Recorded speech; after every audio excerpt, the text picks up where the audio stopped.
18 तारीख रविवार का अवसर है। इस दिन जो तिथि ग्रह नक्षत्रों के दृष्टिकोण से दिखाई दे रही है, पंचमी तिथि वृद्धि की तरफ चली गई है।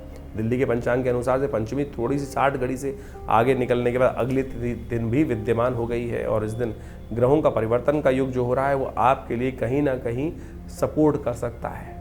आपको सपोर्ट चाहिए थोड़ी सी। इस वक्त ग्रह दिखा रहे हैं कि थोड़ी से अनुभवी व्यक्तियों की, अपने से बड़े लोगों की अनुभव की और उनके आशीर्वाद की ज़रूरत है। ध्यान रखिएगा, बुध इस दिन अस्त होने जा रहा है। रात्रि में करीब 12:12 के आसपास बुध हो जाएंगे अस्त। और ये बुध होना अस्त जो है वो आपके लिए थोड़ा सा विकार और उत्पन्न करेगा। सूर्य वैसे ही परिवर्तन कर कर कमज़ोर है, ऐसे में बुध का भी कमज़ोर होना थोड़ा सा आपके लिए भारी योग बनाता दिखाई दे रहा है। तो ऐसे में बुध इन दिनों सूर्य की राशि में ही, सूर्य की उच्च राशि में चल रहे हैं। तो जिस राशि में चल रहे हैं उस राशि का स्वामी भी कमज़ोर है। तो ऐसे में आपको खासतौर पर बुध का उपाय करने की ज़रूरत है। ऐसे में बड़ा श्रेष्ठ रहेगा कि बुद्ध के मंत्र का जप करें, गायत्री का जप करें।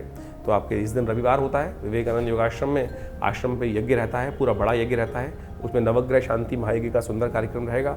आप वहाँ भी आकर अपने नाम से हमारे साथ बैठकर उस यज्ञ में अपने ग्रहों को ठीक करने के लिए नवग्रह शांति महायज्ञ में कुछ आहुतियाँ देंगे तो ग्रहों के दृष्टिकोण से बड़ा लाभ प्राप्त होगा। जितना आप जप करते हैं ना मंत्र का या उपाय करते हैं, उसका केवल दशांश भी हवन कर लें तो उसका 100 गुना अधिक प्रभाव होता है।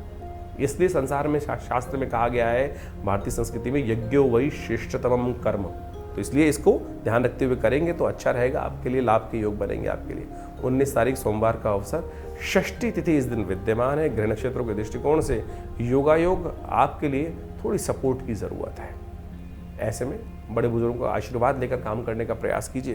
ग्रह नक्षत्रों के दृष्टिकोण से ध्यान रखिएगा, इस दिन भद्रा है, नए कार्यों में हाथ ना डालें। सुबह 6:12 से लेकर करीब शाम के 6 बजे तक भद्रा का योग दिखाई देता है। नए कार्यों में हाथ डालने से बचना चाहिए और रूटीन में जो कार्य करें उन्हीं में करने का प्रयास करें और भगवान को खीर का भोग लगाकर उसका प्रसाद ग्रहण करें तो ये आपके लिए भगवान शिव की कृपा से कष्ट निवृत्ति का योग बनेगा। 20 तारीख का दिन मंगलवार का दिन पड़ रहा है। सप्तमी तिथि जो योग उदया तिथि है उसके बाद अष्टमी का योग है और अष्टमी भी क्षय होती दिखाई दे रही है। ऐसे में ग्रह नक्षत्रों के दृष्टिकोण से आपके लिए प्रभाव जो दिखा रहा है वो बड़ा सुंदर योग बन रहा है। नई एनर्जी दिखाई देगी। चंद्रमा और बृहस्पति का संबंध एक विशेष तौर पर बन रहा है और ऐसे में कई प्रकार से आपके लिए लाभ के योग बन सकते हैं। चीज़ें आपके अनुरूप बनती दिखाई दे रही हैं, लाभ के योग बनते दिखाई दे रहे हैं।